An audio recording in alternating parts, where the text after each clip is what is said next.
పెట్టి ఇల్లు కొన్నాడు. 2023 మేలో ఆ ఇంటిని 1,10,00,000కు అమ్మాడు. 40 లక్షల ప్రాఫిట్ వచ్చింది.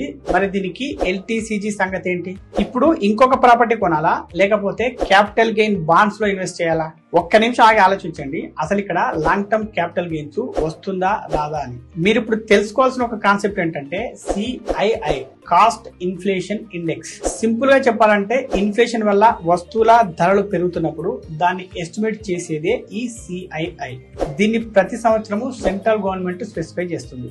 ఈ CII కి బేస్ ఇయర్ 2001-2002 అప్పటి ఇండెక్స్ ను 100గా ఫిక్స్ చేశారు.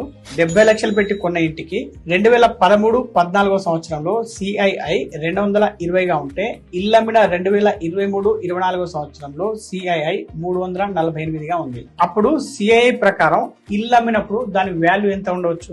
70 lakhs into 348 divided by 220 is equal to 1.107 crore. ఇల్లమ్మింది 1,10,00,000. రెండింటి మధ్య తేడా 1.1 crore minus 1.107 crore is equal to minus 72,000. అంటే ఇక్కడ లాభం రాకపోగా 72,000 మైనస్ లో చూపిస్తుంది. Long term capital gains tax ఇక్కడ పడదు అన్న విషయం మనకు క్లియర్ గా తెలుస్తుంది.